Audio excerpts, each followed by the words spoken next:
What's up, folks? DPR here, and over the next couple weeks I'm going to put some stuff up on the YouTube channel about tactical fitness and being a tactical athlete. Really important for us to succeed on the fireground. This video I'm going to talk about strength and power.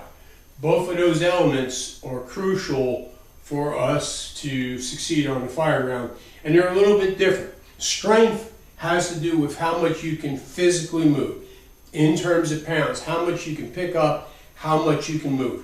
Power talks about how quickly you can apply your strength. So when I train for strength, I use heavier items and less reps. As an example, I'll do some kettlebell swings with a 45-pound kettlebell and a 45-pound vest on. And I'll reduce the number of reps that I do. So I'll do 5 or 6 reps for a couple sets. When I train power, I'll use a lighter kettlebell, 16 kilogram, and a 20-pound vest, and I'll do more reps.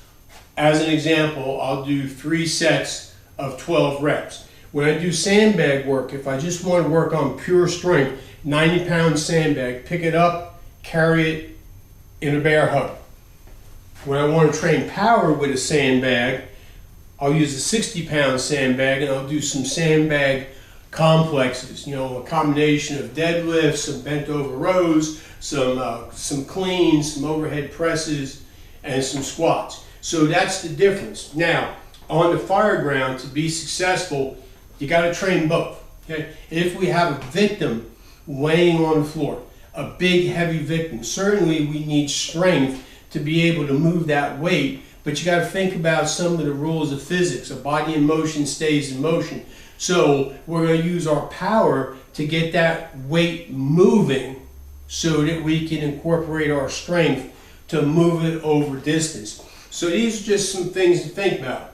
Now you can also do some variations. I talked about training strength with the heavy kettlebell and the heavy vest. Well, you can use the heavy vest and the lighter kettlebell, and instead of doing 6 reps or 12 reps, you can do 8 reps. So there's all different combinations that you can do to work on strength and power, but you have to think about both of those elements and you have to train for both of them. If you don't, you're leaving a gap in your overall tactical fitness, because tactical athletes, they're strong and they're powerful. So you got to have both of those elements to succeed on the fireground. So that's what I got to talk about today. Any questions, message me through Facebook. I'll be more than happy to answer them. And I'll end this with one thing.